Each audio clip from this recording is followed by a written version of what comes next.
And I do have to say that I'm a loyal Bobcat too, because they gave me my start. It's okay. Bobcats, Buckeyes. Both have contributed to who I am. But if I can tell you a funny story, you know, I didn't think about coming to Ohio State as an undergrad because I grew up in Columbus, and nobody went to Ohio State if you grew up in Columbus. It was like taboo. I needed to get away from home. And so the way that I got to college was, I'll never forget this. I had a guidance counselor because I was dating this guy on the football team. And I just spoke to a group of middle school kids yesterday, and I was saying to them that all I wanted to do was be with that football player. You know, I thought he was so cute. I thought my world was made. And over the summer, he called me because his son got into a little trouble, and he asked me if I knew the judge and could I help get his son released while he awaited trial. And so I gave him my cell phone number, and I did happen to know the judge, and so I was able to say this was a good family, and they let him out on electronic monitoring pending his trial. But what was interesting was when I called him back, he was working at the same place he worked when we were in high school. And so I said to the middle school students yesterday, I said, no offense, fellas, I said, but it's one thing to make minimum wage when you're in high school. It's a whole different story when you're almost 50. So as cute as he was back then, that don't pay the bills now. So it's honorable work. He's doing fine. Just not going to be with me. So I thank God for that guidance counselor because she saved me. But what was interesting was nobody in my family at that time had been to college. And so she was the one who said, we're going to get you to college. She actually came up to me in the hallway and said, you are too smart not to go to college.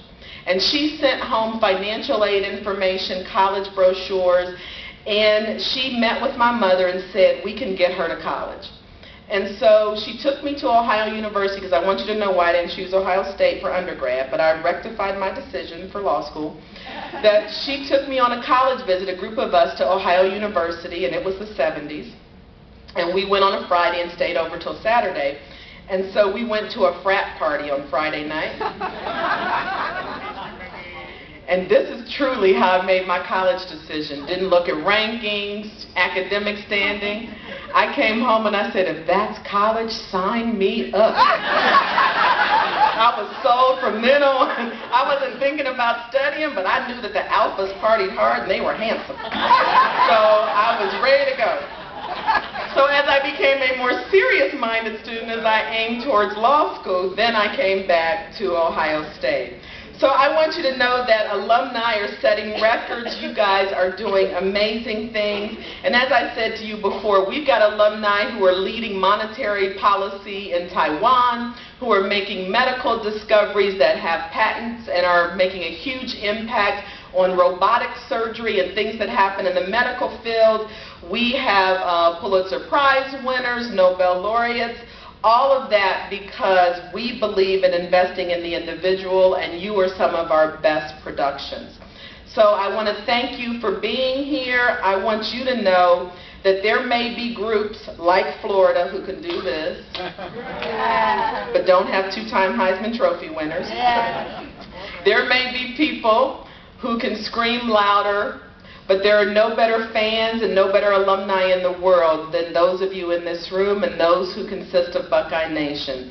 When I think about who we are, what we stand for, the numbers of us that exist around the world, there is no other work that I'm prouder to do. The time I invest with the Alumni Association, and it's a lot, leaving the board in September is going to give me some free time that I can utilize perhaps with my paid job and with my family, but it is some of the proudest work that I've done. I can't tell you how wonderful this staff is, how committed they are to service, not just service to you, but service to our community. And that's why it never matters to me what happens on the field or on the basketball court, because what we are creating are people who can think. We are investing in intellectual capital. We are about changing the world. And I think we are headed that way. When we look at the research that we have going on and who the students are that we're producing, this year's students are the best and the brightest. Every year it's the best class. And I can tell you I'm mentoring a student from the Moritz College of Law. And I looked at her credentials and I told the dean, thank God I graduated when I did. I would never have been admitted today.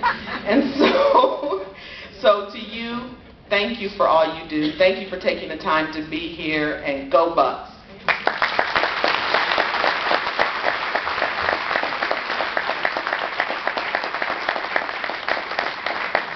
So do we have any questions for Judge Yvette McGee Brown? I'm glad I never had to face you in court. Woo!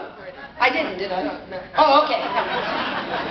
So any questions? This is one of our dedicated volunteers, and you want to talk, anybody want to ask a question about Ohio State or about her life or what she does in her job right now or her experience on the bench? Anyone? Boy. Really? Fry? Do we have time to kill? You We have a little tell bit, us. yes. I'll tell you about Kathy, it. You did not tell us. What's that? You did not tell us she was a judge. Oh, she did. Oh, let She's me. obvious. Yeah, isn't it obvious? Yeah. Well, we also want to give her a gift, so here's a nice gift for her. Do I have? Ooh, that is nice. Yeah, and I'm going to put it over here. Okay. And yes, please do. Well, I will, since we've got some time. I was a judge. I had a great career at the law school. I was a domestic relations and juvenile court judge, and I just met somebody out in the lobby who said, you did my divorce. I said, are you happy? And he was. So, it's always dicey when people come up to you and go, are you a judge? And you go, why? So I was a judge for 9 years. And as I told the kids I was talking to yesterday, one of the things that I got the ability to do was enforce child support orders. And you heard me say that I was raised by a single parent. Actually, my mother was a teenager when she got pregnant with me. And my father never provided any kind of financial support or emotional support for me. And so I always say to kids that life happens to you for a reason. Whatever happens to you, I think, is part of your destiny for who you are to become. And so I intentionally ran for the domestic relations and juvenile court because I got to enforce child support orders. And I was tough. If you didn't pay your child support, you went to jail. And my husband...